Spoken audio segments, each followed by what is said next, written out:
Sagutan naman kaugnay sa porka sa budget, umabot na sa moral ascendancy. Ang buong detalye ng report na yan ihatid sa inyo ni kapartner Troy Gomez.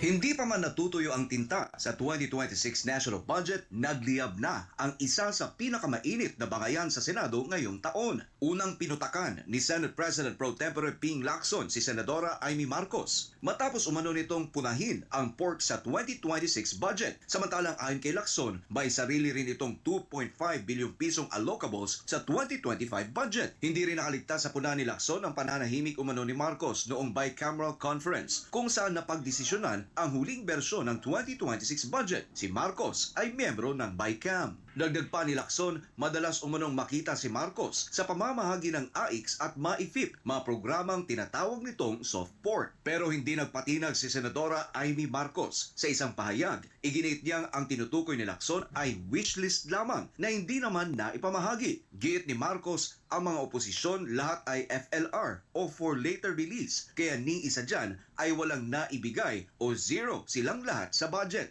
Dagdag pa ni Marcos na hindi siya dapat sisihin sa mga allocables ng administrasyon. Pinaringgan pa niyang si Lacson ay abogada ng Malacanang. Hindi rin pinalampas ni Lacson ang patutsada. Sagot niya, hindi raw niya babawiin ang kanyang posisyon. Bukod sa issue ng pork, nadamay pa ang Blue Ribbon Committee na pinamumunuan ni Lacson na inakusahan ni Marcos na umano'y nililimitahan ang investigasyon sa kontrobersyal na flood control projects, paratang na mariing itinanggi ni Lacson. Habang nagpapatuloy ang investigasyon sa budget at flood control scandal, malinaw na ang sagutan ni Marcos at Lacson ay hindi na lang tungkol sa numero, kundi tungkol sa moral ascendancy sa politika. Para sa Diyos at sa Pilipinas kung mahal, Troy Gomez nag-uulat, SMNI News.